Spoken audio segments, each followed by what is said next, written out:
মহাভারতের চরিত্রগুলো পূর্বজন্মে কে কে ছিলেন, কে কার অবতার? জানেন কি মহাভারতের শতাধিক চরিত্রগুলোর মধ্যে পূর্বজন্মে কে কে ছিলেন, অথবা কোন চরিত্রটি কোন দেবতার অবতার?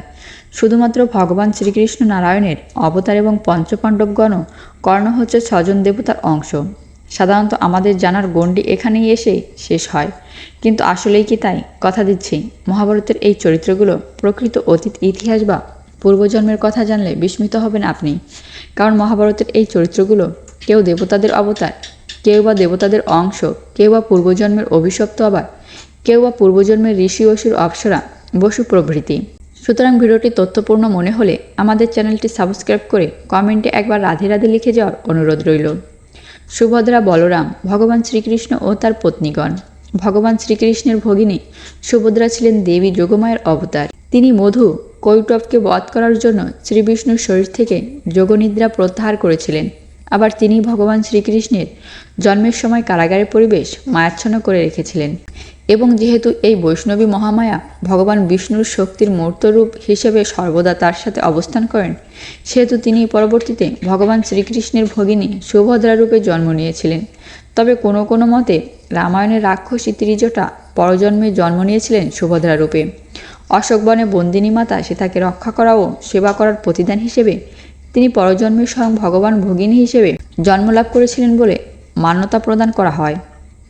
আবার বলরাম ছিলেন শেষনাগের অবতার। হ্যাঁ, এনার উপরেই ভগবান বিষ্ণু অনন্ত শয্যায় শায়িত থাকেন। ত্রেতা যুগে শ্রী বিষ্ণু যখন রামরূপে অবতার ধারণ করেছিলেন, তখন লক্ষণ হিসেবে জন্ম নিয়েছিলেন শেষনাগ। একইভাবে দাপর যুগে আবারও শ্রীবিষ্ণুর অবতার শ্রীকৃষ্ণের ভ্রাতা অর্থাৎ বলরাম রূপে জন্ম নিয়েছিলেন শেষনাগ।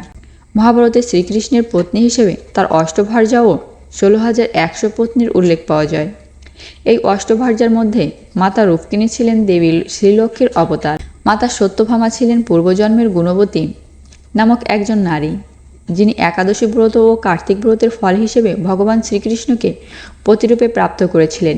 তবে কোনো কোনো মতে মাতা সত্যভামা হচ্ছেন ভূদেবীর অবতার। উল্লেখ্য, ভূদেবী হচ্ছেন মাতা লক্ষ্মীর একটি রূপ। আবার মাতা জাম্ববতী ছিলেন দেবী শ্রীলক্ষ্মীর অংশ। মাতা কালিন্দী ছিলেন সূর্যদেবের কন্যা যমুনার অবতার। মাতা মিত্রবিন্দা ছিলেন বিষ্ণুপত্নী গঙ্গার অবতার।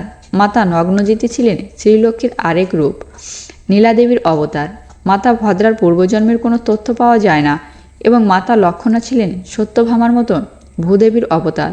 প্রসঙ্গত, নরকাসুরের নিকট থেকে উদ্ধার করা যে 16,100 জন স্ত্রীকে ভগবান শ্রীকৃষ্ণ বিবাহ করেছিলেন, তারা সবাই ছিলেন অপ্সরা।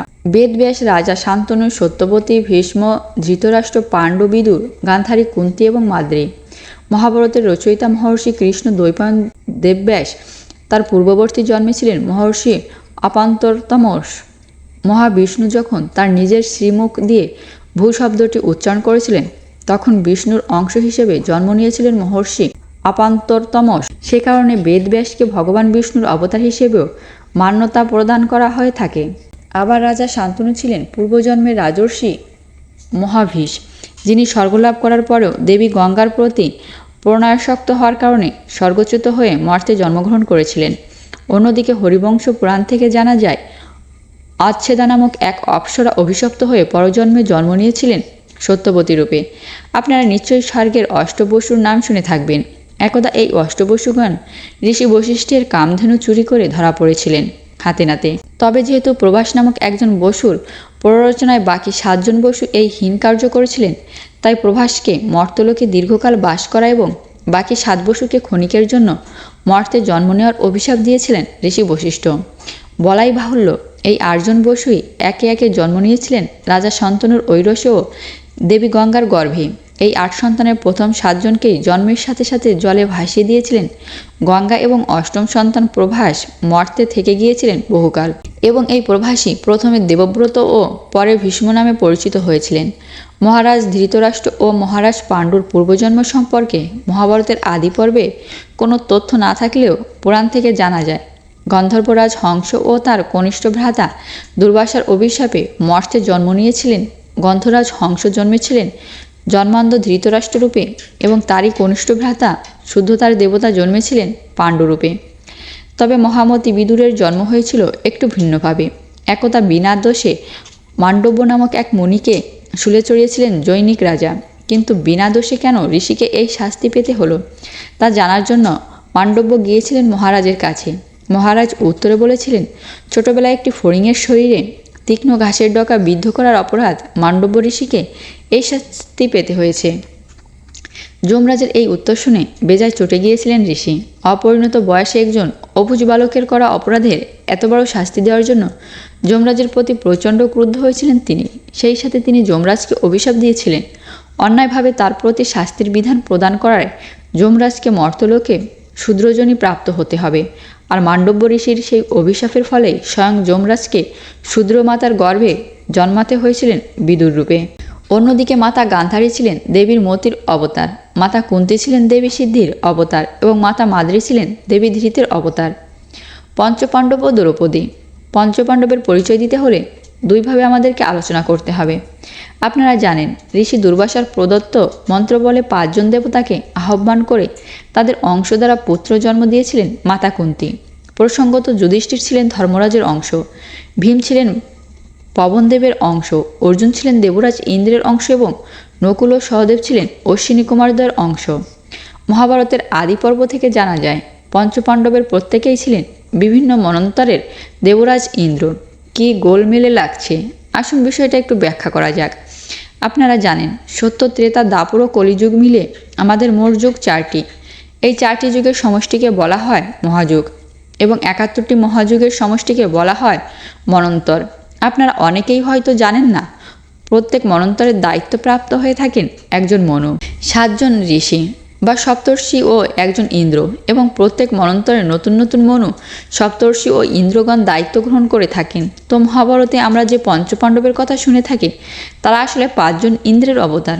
অর্থাৎ ভীষ্মভোগ নামক ইন্দ্রদেব জন্ম নিয়েছিলেন যুধিষ্ঠির রূপে, ভূতধামা নামক ইন্দ্রদেব জন্ম নিয়েছিলেন ভীম রূপে, শিবী নামক ইন্দ্রদেব জন্ম নিয়েছিলেন অর্জুন রূপে, শান্তি নামক ইন্দ্রদেব জন্ম নিয়েছিলেন নকুল রূপে এবং তেজস্বী নামক ইন্দ্রদেব জন্ম নিয়েছিলেন সহদেব হিসেবে। বাকি রইল দ্রৌপদীর কথা। আপনারা ইতোমধ্যেই জেনেছেন, পঞ্চপাণ্ডব ছিলেন 5 মন্বন্তরের 5 জন ইন্দ্র।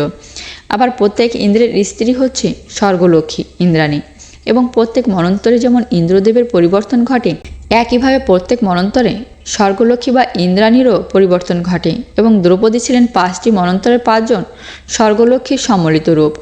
এবার আসি কর্ণ ও অর্জুনের পূর্বজন্মের বৃত্তান্তে। পঞ্চপাণ্ডবদের মধ্যে কর্ণ ও অর্জুনের পূর্ব পরিচয় বা পূর্বজন্মের বৃত্তান্ত একটু বেশি বিস্তৃত। পদ্মপুরাণ বলেছে, একদা ব্রহ্মা ও শিবের মধ্যে মনোমালিন্য সৃষ্টি হয়েছিল। সেই মনোমালিন্য থেকে ব্রহ্মা সৃষ্টি করে শ্বেতজ নামের সহস্র কবচ সম্বলিত এক যোদ্ধাকে। অন্যদিকে ভগবান শিব ও নারায়ণ মিলিতভাবে সৃষ্টি করেন সহস্র বাহু সম্বলিত রক্তজ নামক যোদ্ধাকে। তবে এই যোদ্ধা সহস্র বছর যুদ্ধ করেও কেউ কাউকে পরাজিত করতে পারেনি। অবশেষে ত্রেতা যুগে সূর্যদেবের দায়িত্ব সেজ্যের জন্ম হয়েছিল সুগ্রীব হিসেবে এবং ইন্দ্রদেবের দায়িত্বে রক্তের জন্ম হয়েছিলেন বালি হিসাবে। হরিবংশ পুরাণ মতে পরবর্তী জন্মে শ্বেতজ তথা সুগ্রীব জন্মেছিলেন দম্ভব নামক রাক্ষস রূপে এবং বালি তথা রক্তজ ভগবান বিষ্ণুর মাধ্যমে 2 অংশে বিক্ত হয়ে জন্মগ্রহণ করেছিলেন নরনারায়ণ রূপে। সবশেষে দাপর যুগে এসে শ্বেতজ বা সুগ্রীব বা দাম্ভদাবব জন্মেছিলেন সূর্যপুত্র কর্ণ হিসেবে এবং রক্তজ বা বালি বা নরনারায়ণ পূর্বজন্ম নিয়েছিলেন অর্জুন ও শ্রীকৃষ্ণ রূপে। মহাভারতের পাণ্ডব পক্ষের ও অন্যান্য ইতিবাচক চরিত্রগুলোর পূর্বজন্ম। মহাভারতের ইতিবাচক চরিত্রগুলোর মধ্যে অভিমন্যু ছিলেন চন্দ্রদেবের পুত্র বর্ষস, উপপাণ্ডবগণ ছিলেন বিশ্বদেবের অংশ, শ্রীকৃষ্ণের পুত্র প্রদ্যুম্ন ছিলেন কামদেবের অবতার এবং শ্রীকৃষ্ণের আরেক পুত্র শাম্ব ছিলেন কার্তিকেয়র অবতার। অন্যদিকে দ্রুপদ, সাত্যকী, কীর্তবর্মা এবং বিরাট রাজা ছিলেন মরুদ্গণের অংশ। তবে পাণ্ডবদের শ্যালক ও সেনাপতি ধৃষ্টদ্যুম্নকে বলা হয় একলব্যের পূর্বজন্ম বা মতান্তরের অগ্নিদেবের অংশ। এবার আসি মহাভারতের কৌরব ও অন্যান্য নেতিবাচক চরিত্রগুলোর পূর্বজন্মের কথায়। দুর্যোধন ছিলেন অসুরকলির অবতার। এ কারণে তার মধ্যে কলিযুগের মানুষদের মতো বৈশিষ্ট্য লক্ষ্য করা যায়। তারা মামা শকুনি ছিলেন দাপর অসুরের অংশ। দাপর যুগের প্রতীক হিসাবে তিনি পৃথিবীতে অবতীর্ণ হন ধর্মের অবক্ষয় ঘটাতে এবং কলিযুগের আগমন ত্বরান্বিত করতে। দুর্যোধন ব্যতীত তার বাকি ভ্রাতারাও ছিলেন পূর্বজন্মের বিভিন্ন অসুর ও রাক্ষস। আবার গুরু দ্রোণাচার্য ছিলেন দেবগুরু বৃহস্পতির অবতার এবং তার পুত্র অশ্বত্থামা ছিলেন রুদ্রের অবতার বা রুদ্রাংশ। একইভাবে কৃপাচার্য ছিলেন রুদ্রাংশ বা রুদ্রের অবতার। মাতান্তরে তিনি গুরু বৃহস্পতির অংশ হিসেবে বিবেচিত হন।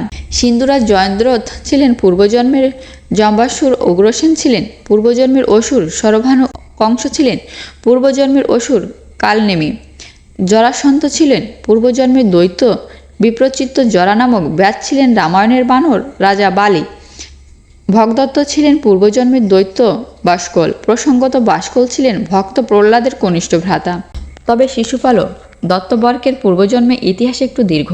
একদা ভগবান দর্শনে বাধা প্রদান করার জন্য সনৎকুমারগণ কর্তৃক অভিশপ্ত হয়েছিলেন বৈকুণ্ঠের দুই দ্বার রাক্ষক জয় এবং বিজয়। সনাতন কুমারগণ তাদেরকে দীর্ঘকাল মর্তে জন্ম মৃত্যুর চক্রে আবদ্ধ হওয়ার অভিশাপ দিয়েছিলেন। পরবর্তীতে ভগবান বিষ্ণু তাদের অভিশাপ কিছুটা প্রশমিত করেন। তিনি তাদেরকে শর্ত দিয়েছিলেন, হয় তোমরা 7 জন্ম আমার ভক্ত হয়ে জন্মাবে, অথবা তোমরা 3 জন্ম আমার শত্রু হয়ে জন্মাবে এবং আমার হাতেই বধিত হবে। জয় বিজয় বেছে নিয়েছিলেন পরের শর্তটি। ফলে তারা প্রথম জন্মে হিরণ্যক্ষ ও হিরণ্যকশিপু, দ্বিতীয় জন্মে রাবণ ও কুম্ভকর্ণ এবং তৃতীয় জন্মে শিশুপাল ও দন্তবক্র রূপে জন্মগ্রহণ করেন।